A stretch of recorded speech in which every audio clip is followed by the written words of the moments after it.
Díomh a chuirde, it's Misha Gabrielle. I'm Gabrielle, agus lumsa iniu tá Siobhán from Bitesize Irish. So hello everyone.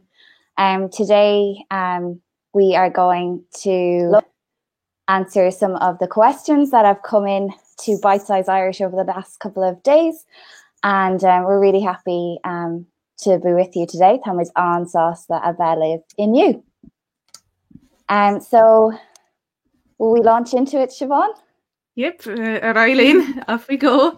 Eileen. So on Chéad Ceist, the first question that we have is from Rosie in America. So Rosie asked, if someone asked, "Cé bhéad bosca atá ann?" How many boxes are there? Could I respond by just saying gá, or would I necessarily have to say the noun too? So Siobhán, céir the ceapan tú, what do you think? Well, what's recommended anyway, and what's good to answer, it's best not to just say gá. Now, you don't need to say gá bosca. You can say gá cean. It's like a bit like saying in English two of them, or cean means head or one of something in Irish. So that's what you would say. And I'm going to write that up on the screen now, so that you can all see it. Gá cean. There you go, gá cean. So that's how you'd say two of something if you don't want to say what it is. So gá bosca, you could say that, but you don't need to. You can just say gá cean. Yeah, so just to say gá would be unfinished, wouldn't it? It wouldn't really mean what you're hoping. It really sound right in Irish. Yeah, exactly. Excellent. So our second question comes from Lisa. And hello, Raphael. Nice to see you. So our second question comes from Lisa, and she asks, are there shorter alternatives to diagwich and diasmurgwich? Well, this is an interesting question, and it's one that comes in quite frequently, isn't it, Siobhán? Oh, it is. It is. So how do you think you would answer that? Well, what I hear people saying a lot is, like, people often just they leave it out and they just go right into asking how are you. One of the different ways of asking how are you. Otherwise, people might just say well, and we have our own way of spelling well. And I'll just add that now. But also we some people tend to say hi. So that's also a word that people tend to say. Just we have our own spelling, as you can see there. Well, hi. So, and also I hear some people. I think it's more of an Ulster thing, but I hear some people say "sé de bheatha." Oh, go on. So just like at the beginning of the song "Óró sé de bheatha bhaile," so it's similar. So sé de bheatha, I'll just add that now. Here.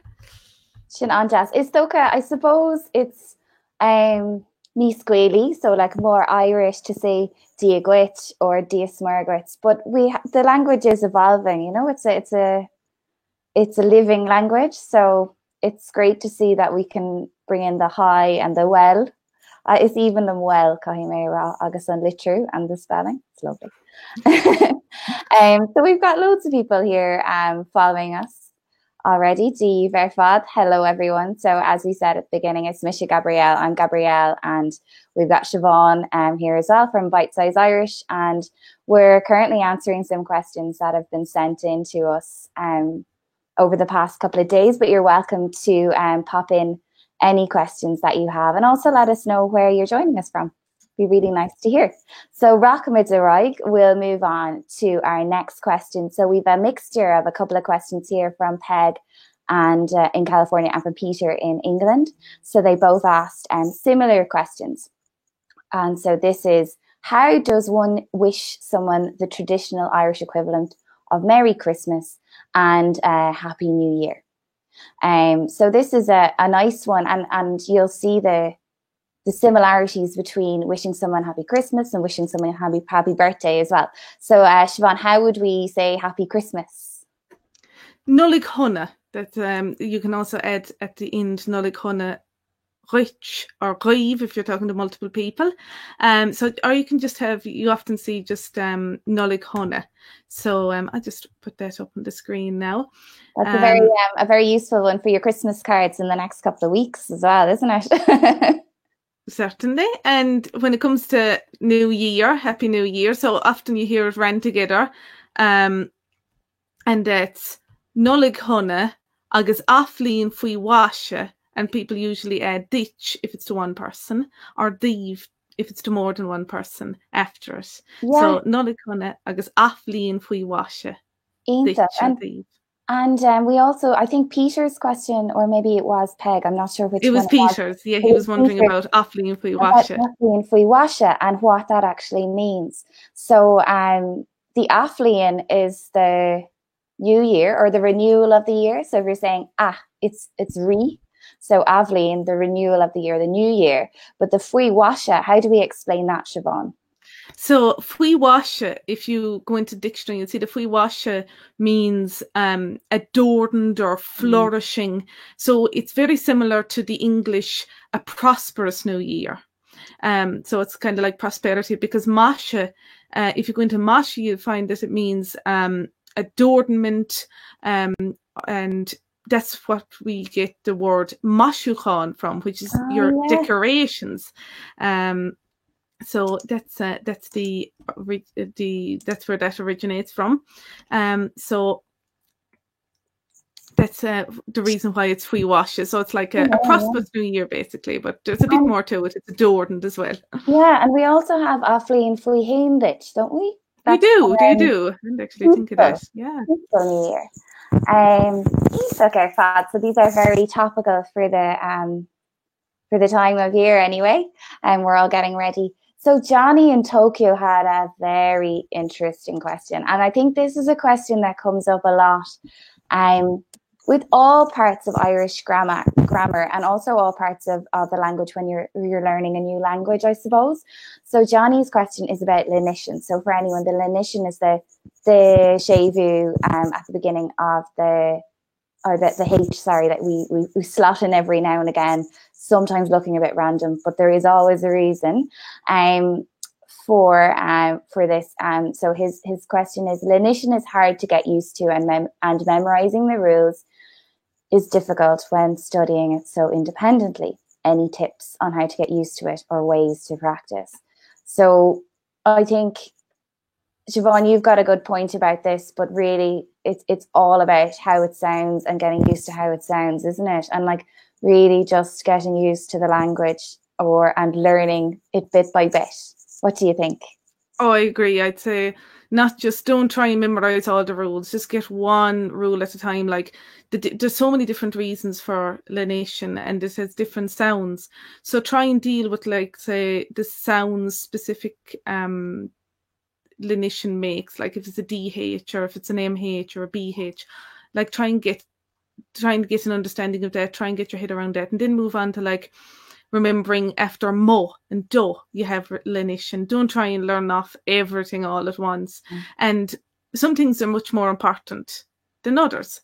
There are times where lenition happens or may not happen, and to be honest, no one can really agree on them, but they are more advanced things. But the vast majority of things, well, there's lots of like things that are quite essential, but then there's other things that you don't really need to look into until you're much further along, and that aren't really important in spoken Irish, because lenition is often thrown in. I think you'll agree here, Gabrielle. It's thrown in a lot in spoken Irish. Just you might never see it written down, but some people, I think, especially in Connemara, they're just like everything is lenition. Lenices. But I think like a lot of it is, and one of the things that I think we at Bitesize are pretty passionate about is communication. So not to get too bogged down in the grammar rules. As important as it is to speak correct Irish, it's more important to communicate as Gaelic, really, isn't it? Oh yeah, and most of the times if you leave out the lenition, it's not the end of the world. People would understand you. There's only certain specific times, which you'll probably pick up pretty quickly, where you actually do have to. And that's like the difference between saying hers and his. That's about it. And theirs. That's about the only times that it's actually essential that you use the denition or not. I think that's probably the only time that it changes the meaning of what you're saying, whereas everything else is like, oh, it doesn't sound exactly right, but it's okay, I understand. Yeah, that's true. I can't think of any other time. Neither can I. That's really interesting. It's a really good point. Next question, I suppose. So we've got loads of people with us today. Loads more people have joined recently, so very fast. So we've got from Sandra in Indiana. She asks, Gamaleshka, is ja law a hort ditch, good day to you, a common greeting or a farewell? When and how would it be most appropriate to use? So I suppose the best way to approach this is to ask, how do we say good day to you, Oscar? So Cara, how would you say good day to you, Siobhán? You could say well, Bích lá maithagat. Yeah. And I'll write that up. Now, Je lay a hortich. I've never heard that said, so I don't know. So I don't know where that came from, but Bích lá maithagat, that's what people usually say. Lá maithagat. I did a little bit of a search on folklore.ie, and they and it was just for good day, and they were kind of equating it to the Australian good day, good day, mate. and so how they translated it was just the glitch, because it does kind of depend what you mean by it. So I suppose good day to you is Bích lá maithagat would be really the best translation of that. But if you're just saying good day, if you're Australian and you're saying good day, you just say glitch or hi. And I suppose when and how would it be most appropriate to use? Whenever you'd say good day to you in English. Or have a good day, I guess. Especially Bích lá maithagat, especially I would say have a good day, especially if you're finishing up a conversation or something like that, maybe leaving a shop or something. Yeah, maybe tonight at the end of our video we'll say Bích ihiwa agi. Have a great night. Or even just ihiwa. Or just ihiwa, exactly. So our next question is from Gloria in North Carolina, and this is a grammar question again. So here we go. How to use the first conjugation, the second conjugation, and the present tense? I'm really confused. Tough one. So I guess the first thing is to get past all these this grammatical terminology, I would say.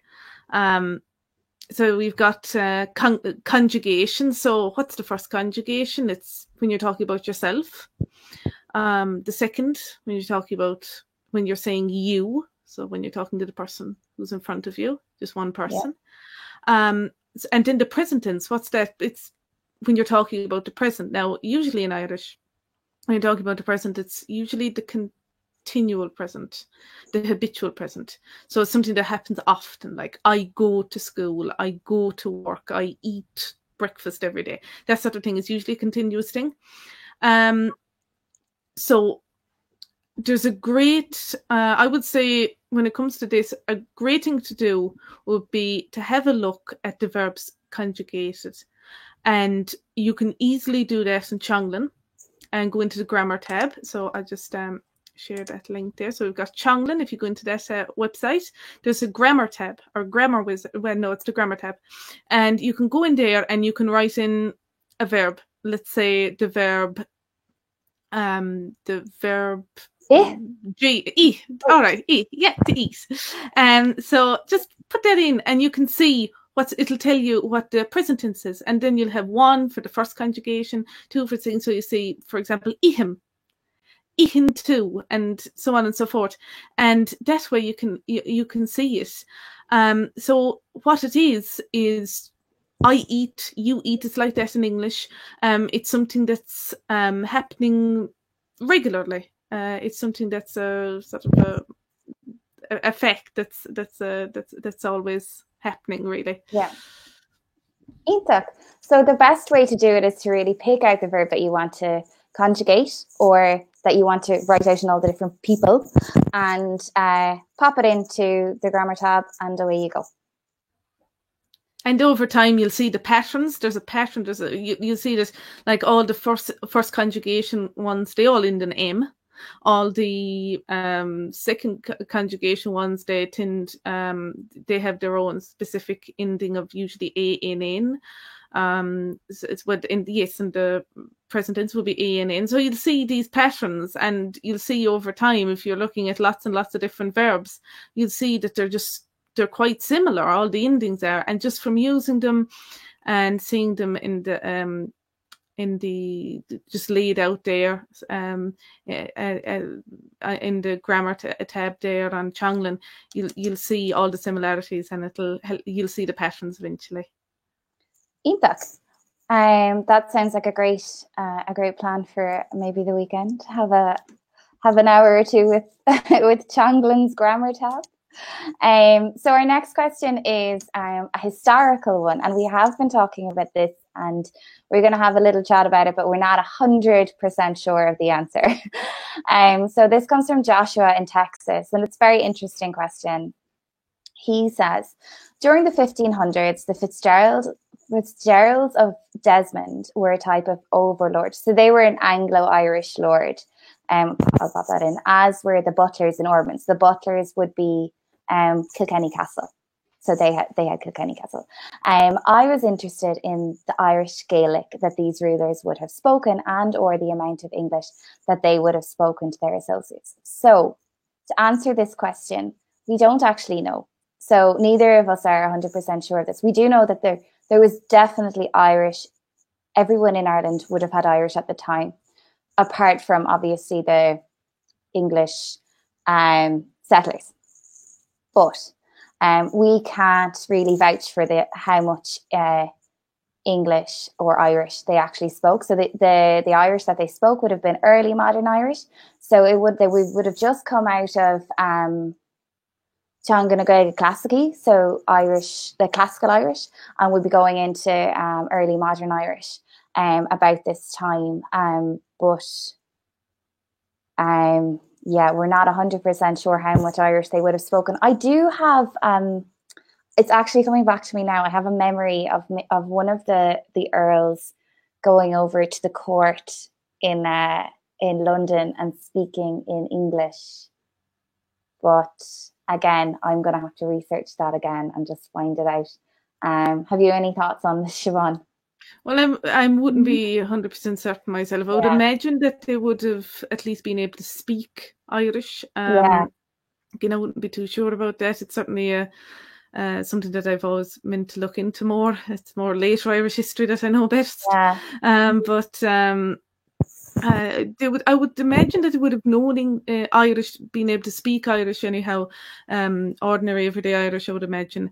They would have, of course, known English, and I would imagine French as well. Yes, you did mention that, because of course there was the flight of the Earls, and they went to France. So that happened in, I can't remember the date, but it happened like the kind of middle of the 1500s. So I think that they would definitely have had French. Yes, you're right. But and then there were the suppression of the Irish language. These laws came in, I think it was 1540 something. Yes, that was when the Earls left, I think. Mm-hmm. Yeah. Anyway, some historian is going to come in and tell us all what's going on. But thanks for the really interesting question, and it did make me want to revisit everything that I learned about 15 years ago during my degree. So maybe I'll go and dig out my notes and find that out. So our next question is from James in San Diego, and he says, "The Irish I'm learning, will it be understood by all Irish-speaking people, or will I need to learn different dialects? I'm trying to read Irish children's books. Will that help or confuse me later? Is there an easier but acceptable word for yes and no?" So we've got 3 questions here. First question, dialects. Siobhán, what do you think? I would say just people will understand you no matter what type of Irish you speak, because most people are quite used now of all the dialects due to gcat or Radion na Gaeltachta, so that gcat is the Irish language television station, television channel, and Radion na Gaeltachta is the radio station. So people are quite used to that, to listening to various different dialects. And so I wouldn't say that you have to worry about knowing any specific dialect or anything like that. Just the really common terms, like the different ways to ask how are you, those sort of things. And a lot of these, you just to know those so that you'll be able to understand anyone when they speak to you. But when you're speaking, you don't need to change to someone else's dialect or anything. It's the one language at the end of the day, so you don't have to worry about that, and you'll pick it up more and more, the different dialects as you go along. Think of it similar to English. If you learn American English, you'll pick up British English and Australian English. You won't have to speak it, but you'll know what the other person is saying. So similar to that. That's a really good comparison, actually, because I think a lot of people have an idea that they're completely different languages. Like, if you go to Ulster, you won't understand it to the extent that you wouldn't understand Scots Gaelic, for example. And it's not like that at all, is it? I mean, it sounds different, and you go around the country and it might sound a little bit more melodious or a little slower in one place or quicker in another, but it's the same language essentially, and just learning how to communicate again, coming back to it, is the most important thing. Oh, that's exactly it. Aintium, I agree. Aintium let. So our next question, we've got actually loads of people here. I might actually say loads of people. Sorry, James was also asking about the children's books. Oh yes, the children's address that. Oh, you're so right. Yeah, so there were 3 parts to that. So the first one was the dialect. Second one is, will children's books help James as he learns, or will they hinder him in future? Well, I'd say that they'll help. I can't see how they could possibly hinder. Children's books are a very good way to start out, I think. Yeah, I agree. Absolutely. There's no way that, I think they're put together in such a way that it makes the learning easier.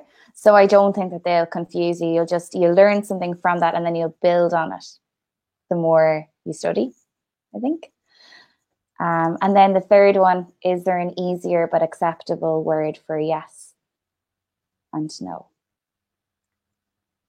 Oh, that's a bit of a controversial one, isn't it? In a sense.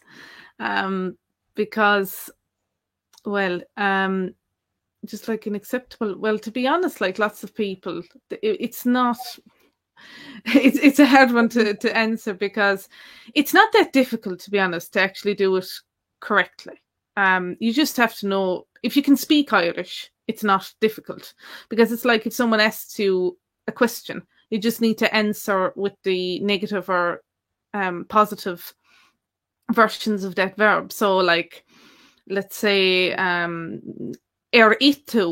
and jinéir, ji, niri, like I did, I didn't. So it's like I ate, I didn't eat. So you have to, well, you don't have to, but it's best. It makes more sense to answer with the verbs. But at the same time, you hear lots of people just saying she. Maybe with your experience, Gabrielle, maybe you'd have more input on that. But I think if you can speak Irish, it's easy to do it, let's say, correctly. Yeah, I think because we're so most of us probably here in our comments, like most of our community would be learning Irish as their second language, English maybe. And so because we have such definite terms for English, yes and no in English, we want to be able to say yes and no in Irish, definitely. But once like you said, once you get your head around the ihim, niihim, using the verb, you do, it works well. I mean, you do hear, you get used to it, is what I mean. So you do hear it in, like, so I teach in secondary schools, and you would hear a lot of the teenagers using sha or niha. But I think eventually, as they move through and they continue to learn the language, they get used to the way that we say yes or no. But to be honest, as much as I am really passionate about preserving every aspect of our language. If you can't remember to say the ni, and you can't remember it, just abersha or niha, just say it. It's fine as long as you're communicating, and then eventually it will come. What do you think? Is that a bit I agree. Siobhán? As long as you're communicating, and it's like I certainly, as you said there, I certainly believe as well in keeping it in keeping the, let's say, the proper way, because in a way it's more precise, because if someone asks, did you eat? I ate. I did not eat. Like if you say yes or no, yes to what? You know, it's just in Irish, it's very, very precise. So it's beautiful, but I understand that, like, you can't do that overnight. You won't get there overnight. So you have to know your verbs. You have to know how to say I eat, I don't eat, I did not eat, stuff like that. And it takes time. You'll get it, sure. But it takes time, obviously. So yeah, as long as you're communicating, that's the main thing. But with the goal, of course, it's good to keep the goal of using the verbs, because it's easier for the listener as well if they hear you using the verb. It's easier as well, because they'll be sure of what you did or did not do. That's true. Yeah, definitely. And as we said, it comes, you know, with learning. Yeah, everything seems hard to get our heads around at the beginning. So essentially, a short answer is no. There is no shorter and acceptable, really, way of saying yes or no. But there are ways around it until you get your head around the way of using the ni plus the verb, or the near. On to, I've covered everything from James there, haven't I? I have. Yeah. So on to our next question. Peter, we already covered that. The Avlin we wash a bit. So next one is Moira. Now, we've kind of covered this in our at the very beginning, but we'll go over it again because I know a lot of people have joined recently. So Moira's question is there a non-religious way to greet? So to say hello.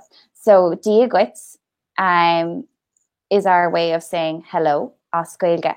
But as we know, that translates to God be with you, or God to you, sorry.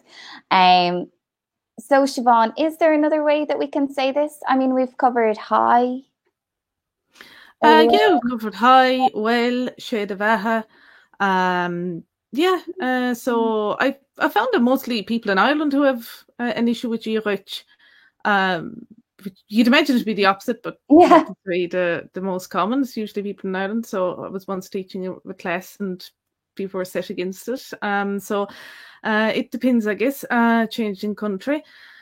So you can hi just most people, I would say, most people who don't want to use gcat, they just use the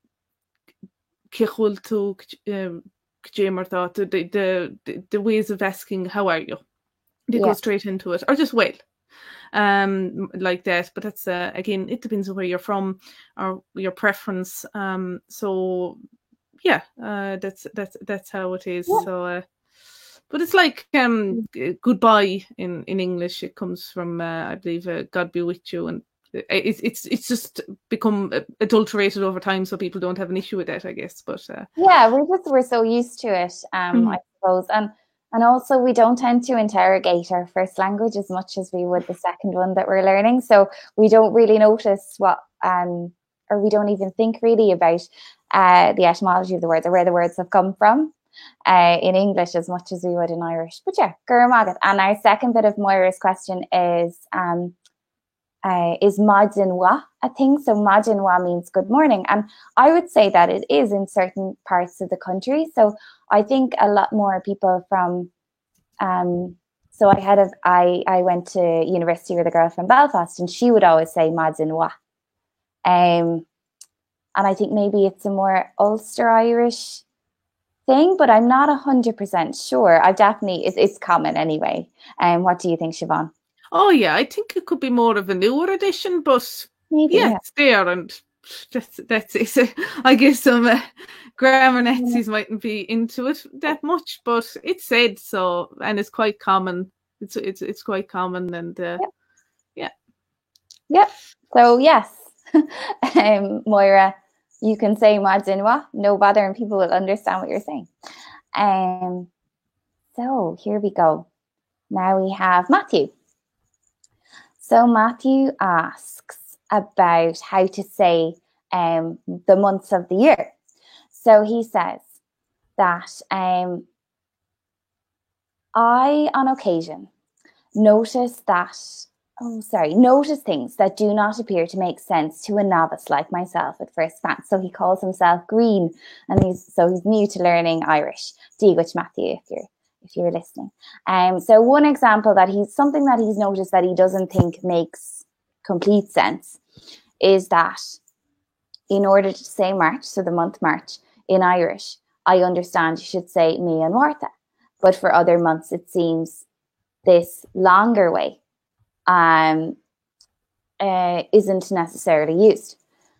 So he has seen people say just Abron for April, but not necessarily seen Martha on its own. But we were discussing this earlier, and there isn't actually a rule for different months. It must be, it's potentially a coincidence that you've only seen Múinteoir written instead of Martha on its own, because there's no strict rule that only March needs to have me before it. So me means month, Múinteoir is the month of March. And if you were to say April, you would say Abron.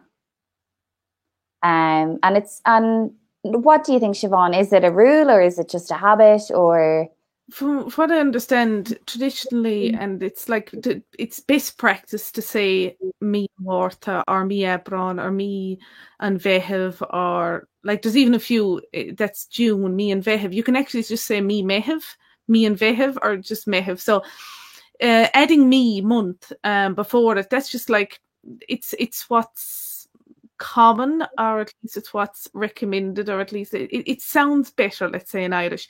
I guess you might find that especially in older songs in English, even in the month of May, you wouldn't say I'm going on holidays in the month of May, but it seems to be a more archaic thing in English, but we seem to have kept on to that in Irish. So generally in speaking, or when you're writing let's say a proper sentence, a full sentence, you would use Múinteoir, for example, for March. But if you're just writing the date, you would just say Martha. So most times, from what I've noticed, most times me is left out when you're just mentioning the month in a date, just say like the 16th of April or something. Yeah. So that's or the 17th of March. That's what I've noticed. So a great thing about this is if you want to be sure which version to use, like how would it be? Would it be Múinteoir, me and Martha? What's the right way to spell it and everything? A great resource is folklore.ie. So you can just write in, let's say, October, and you will see the different versions of October. You'll probably find it used in a few sentences. So you'll see like Jerafor, me Jerafor, like and you'll see the different versions there, for example. So these online dictionaries, they're really good for seeing all the different versions that are commonly in use today and the different times they're used. Yeah, that's a really good point. Really good resource there. Iontuch. Anawa, very good. So yeah, so as we say, it's not something that you have to necessarily use, but it is a nice way of saying it. Múinteoir, the month of March. So our next question, and our final question that's come in, that came in before we went live, so we can go over to the comments now in a second. But our final question is from Mike, and Mike has a question about on, meaning very, versus Untitled, meaning very. He asks, is this a dialect difference? Are they interchangeable? Is there a grammatical difference, or do I have this totally wrong? So I think it's a dialect thing, and that Untitled would be used, so like Untitled ma would be more common in Ulster Irish. Would you agree, Siobhán? Or I would. Yeah, it's certainly a dialect thing.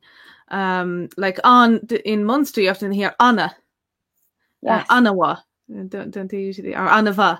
You'd usually hear a Munster on, then, and that's usually how it's spelled. And you tend to usually hear that in Connacht and Intach. Inta. I can't do it properly, but there's a slightly different way to pronounce it as well in Ulster. So yeah, it's an Ulster thing. So it's interchangeable, just a different dialect, different manner of speaking. Yeah, exactly. And I mean, like we say, we don't at Bitesize, we don't really focus on any dialect in particular. So if you like saying Intach and bringing it in, then do that. It doesn't bring an addition or anything to the adjective. So on plus an adjective would, like on wa, there's a H there on the map, but Intach ma, I think it is. Or is it Intach wa? I think it's Intach ma.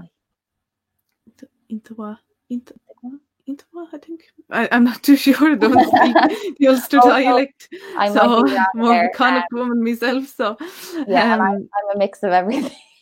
Well, I'm a bit of a mixture as well, sure. But so we leave that anyway because we're not 100% sure. And we'll go to our comments for today, which is great. Hello to everyone and thanks so much for joining us. So we've got people here from America. We have someone in West Virginia, which is also America. And then we have K. Biggins, 1978. He asks, are we speaking Ulster Irish? And the answer is no. I think I speak a mixture of probably Connemara Irish and Munster Irish. And Siobhán, you speak Connacht Irish, wouldn't you? Connacht Irish, with a bit of a mixture because I spent time in Kerry, so they had a bad effect on me. And I know a lot of Ulster speakers, and I've listened a lot to Ulster Irish, so, and it's very nice dialect, and well, there's many dialects within the dialect, so we've all been affected by the different dialects because it's like in English. People tend to, like if you're Irish, you tend to use English, British phrases, but also some American phrases, maybe even if you've been to Australia, maybe the odd Australianism. So it's the same concept, really. Yeah, you're really right. You're right there. Especially with them, I think before Irish was so broadly on the media as well. So before TG Cahir and Radio na Gaeltachta, it was probably easier to just stick to one dialect. But now you hear all the dialects on the radio. I know when I'm listening to Radio na Gaeltachta, it's always a mix. You hear the news from everywhere around. So it's great. I find it excellent to hear and to learn all the different dialects. Killer Bean asks your accent, so we've already covered that. K. Biggins then asks if we can understand Ulster Irish, and we can. Let us see now. And K. Biggins Irish asks, how do you say Kevin in Irish? So that would be Caoimhín. Caoimhin would be Caoimhín. And the sarcasm card has answered your question already. Let us see now.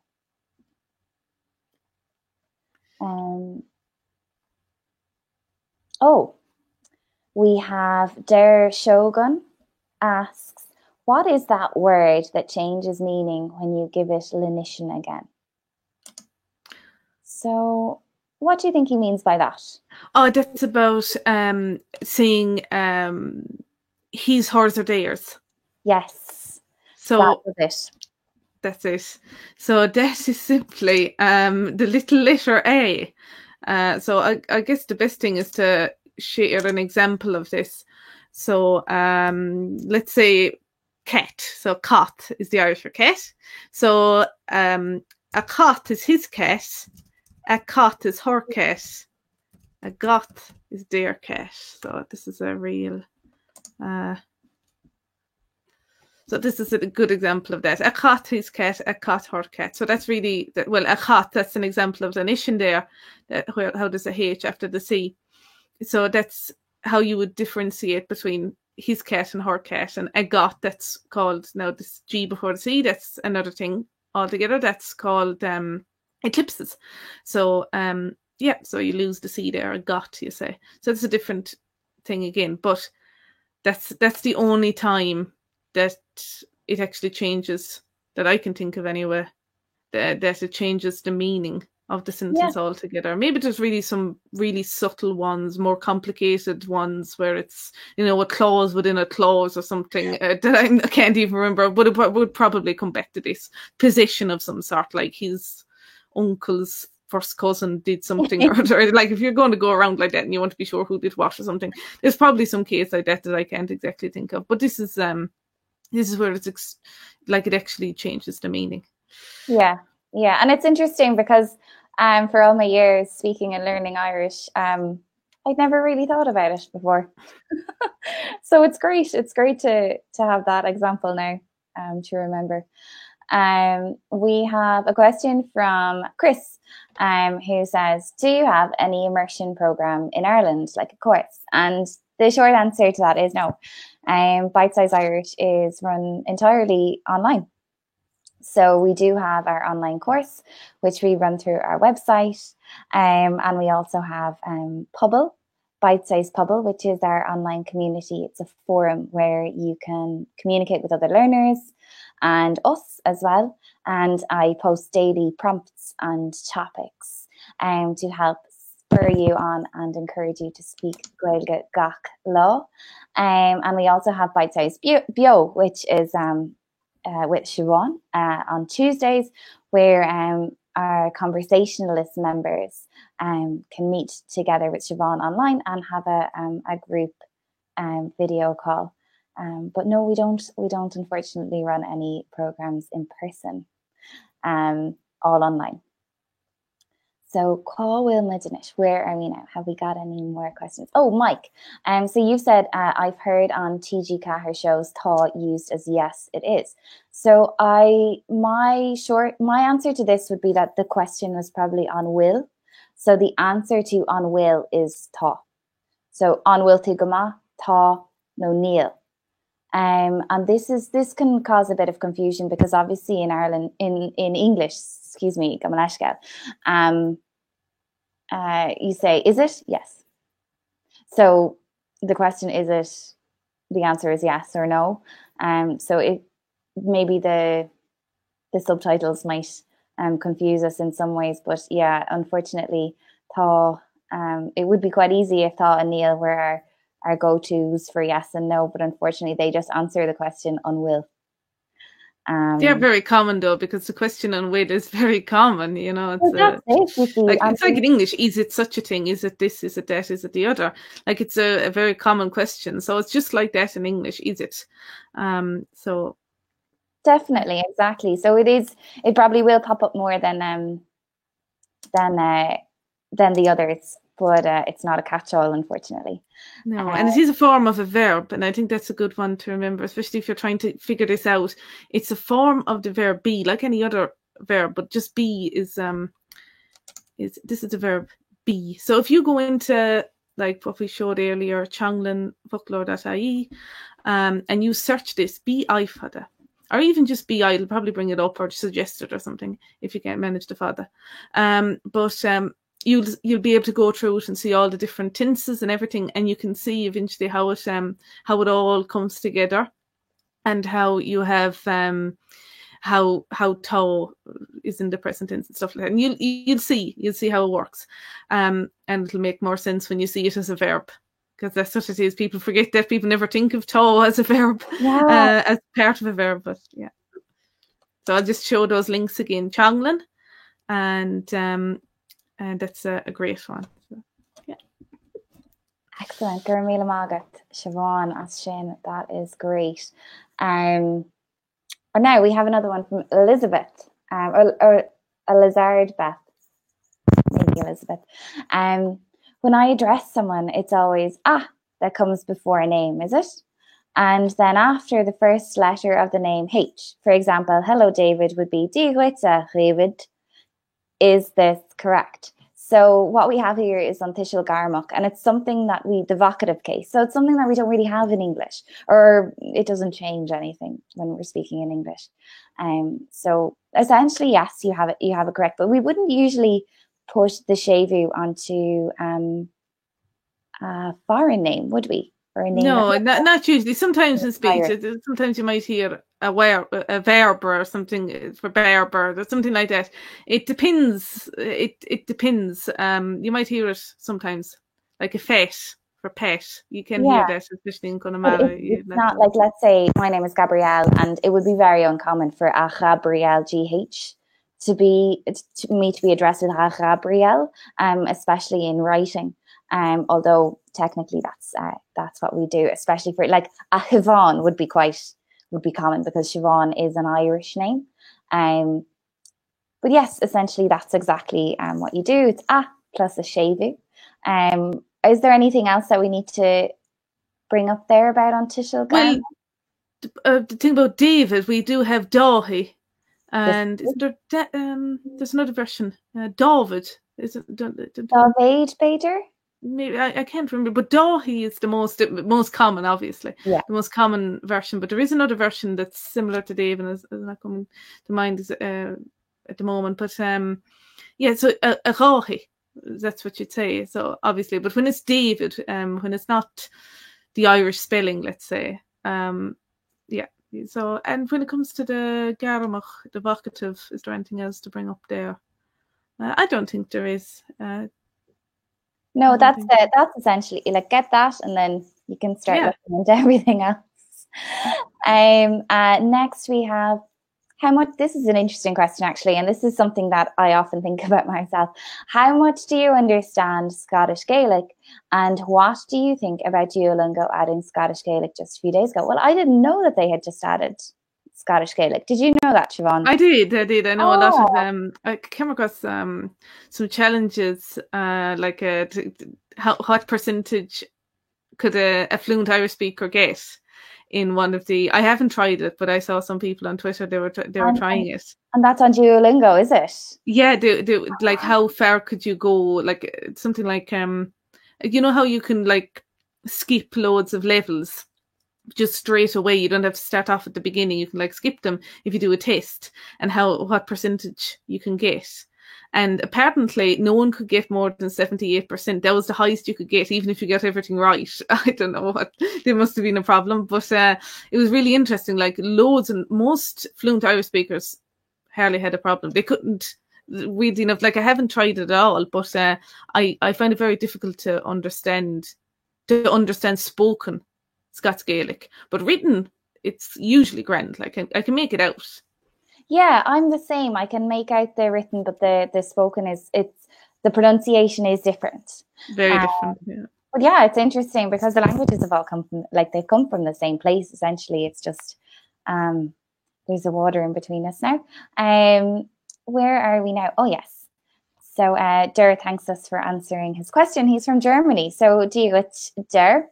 Nice to hear from you, and thank you so much for asking a question from Germany. So, call Willamid now. I'm going to say, are there any books you might recommend for me to read as a beginner? Gaeilgeoir from Elizabeth. Ciara the Ceann Siobhán, you've got some good ideas for this, I know.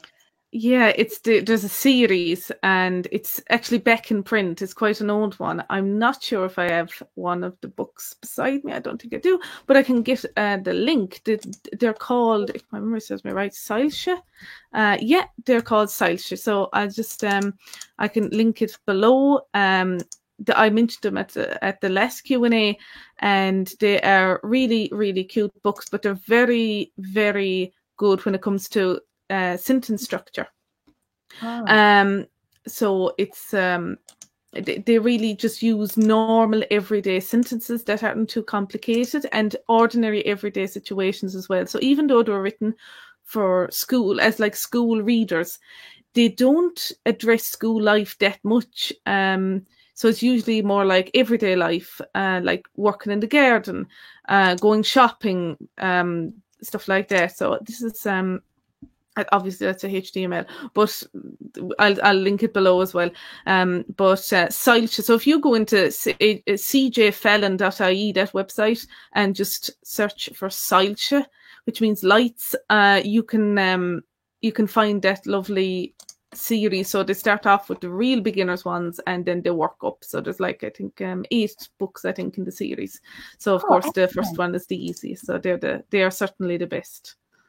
That's fantastic, Siobhán. That sounds, and it's just back in print, is it? I'm not sure how long it's been in print, but it was out of print, and I think they're from the 70s or 80s. I might be wrong, but I don't know if they've changed. So you might not find many references to your smartphones and your laptops, no. But you learn the language. Yeah. Oh, Elizabeth, thank you so much. She says, I appreciate everything you bring us and your generosity, Gurmila Magi. You're very welcome, Elizabeth. And now finally, we have one from Minzy here. I love learning languages with songs. Do you have favourite songs in Irish that you can recommend? Siobhán, this is definitely your area of expertise and not mine. Well,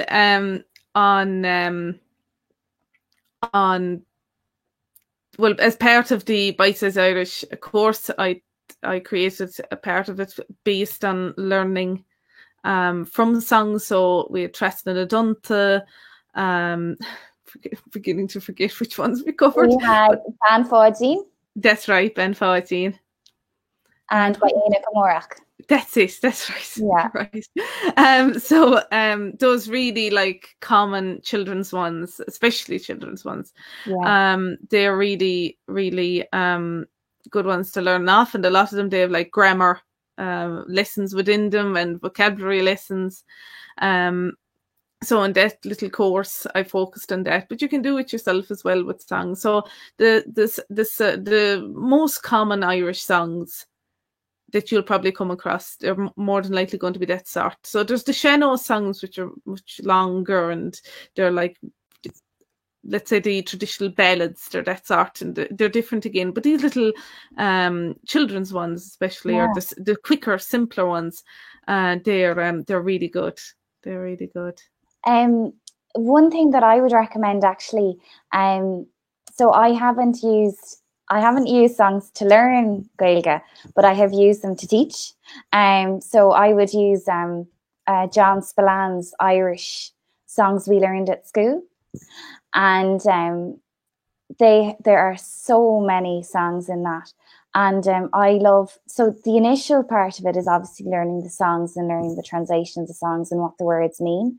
But then eventually you can really dive in to the grammar aspects and everything within the song. It's absolutely fantastic. It's such a great idea. And well done for thinking of it, Minzy, because it's fantastic. But like I said, Siobhán's our expert on the songs. Another song that I love as well, we don't have it. I don't actually, do we? Maybe we have a video. Shay Machine? Have you done Shay Machine? I think we do that one on YouTube. We might have. I absolutely love that song. It's about a little boy who's going to school, and it's beautiful.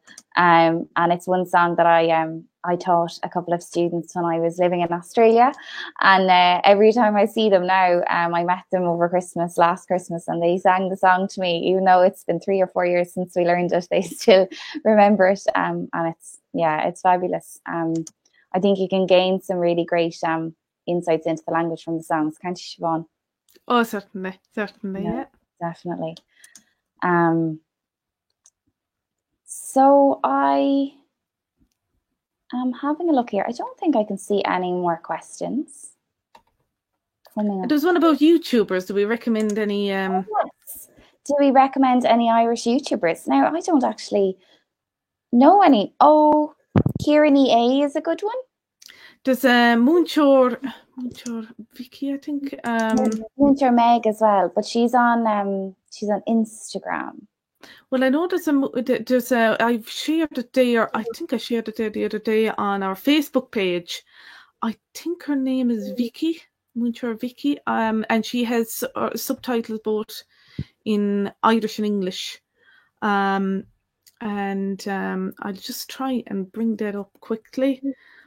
So let's see there now. there's also some that are geared more towards children, but they're out there as well. If you simply even just search Gaeilge on YouTube and look at the more recent ones, you'll find them. Or even just Gaeilge vlog, because usually most of the vlogs they actually do, lots of them are vlogs, and they do. So I see Múinteoir Murphy. I don't know how I came yes, that's Siobhán. She's great. She does some really good notes for schools as well, for teenagers learning for their exams. Minzy has written back here and said, I've been learning Trasna dTonnta for each few days now. It has such a beautiful melody. Very the fault to Rose Minzy. And we also had another question from let me see, from Fight for EIRE. What is the best way for someone to prepare themselves for learning? Any tips, things that would help with progress? Thank you. So I think that personally now, and I know a few learners have found really, really helpful, is having Radio na Gaeltachta, so that's our Irish language radio station, on in the background, and just listening to it while you drive. And to be honest, you won't understand anything for the first little while, and you might pick up a couple of words, but eventually, as you continue to learn, you pick up more and more. I find it brilliant. I listen to it all the time anyway, but I know that my dad, while he was relearning Irish himself, listened to Radio na Gaeltachta and found it really helpful, and now he understands almost all of it. Claire the Captain through Hain, Siobhán, what do you think? To any way that people can prepare themselves for learning? Oh yeah, to be just brainwash yourself. That's practically what you're doing. Brainwashing yourself with by listening, and you'll find yourself even spurting out things beknownst to yourself. Like I found that with one of the languages that I've been learning, and you just find yourself, if you really expose yourself enough, you'll just start saying things. It's like, where did that come from? I never learned that. But you're just you're just listening to things being said in context so often.